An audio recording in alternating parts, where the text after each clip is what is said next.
जैसे करंट लग गया हो मुझे। मेरा वो मतलब नहीं था। तुम हर वक्त काफी चार्ज रहते हो ना, जैसे कोई हाई वोल्टेज की लाइन तुम में घूम रही हो, इसलिए ऐसा कहा। और ये गाड़ियों में आखिर कॉफी की होल्डर दोनों साथ साथ क्यों होते हैं? बीच में कोई जगह क्यों नहीं छोड़ते ये लोग? मुझे समझ नहीं आता, क्या बेकार डिजाइन बनाते हैं ये लोग। नफसून, चुप रह सकती हो? अगर चुप हो गई तो अपने दिमाग की आवाजें सुनना शुरू कर दूंगी।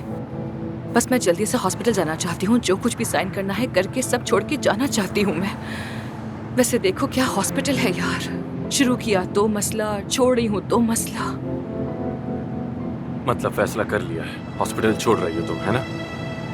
मैं वहाँ कैसे काम करूँ आमिर? कैसे रहूंगी मैं वहाँ? मेरे बाबा चले गए, हमारी जमीन चली गई।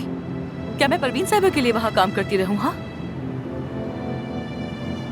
मैं तुम्हारी जगह होता तो अपने काम पे ध्यान देता, लेकिन मैं तुम्हारे फैसले का एहतराम करता हूँ। नहीं नहीं, मुझे अपने लिए कोई और काम ढूंढना होगा। काश मैं किसी नए गांव में जा बसूं। लेकिन तुम लोगों ने इस्तांबुल में कोई गांव भी तो नहीं छोड़े हैं ना।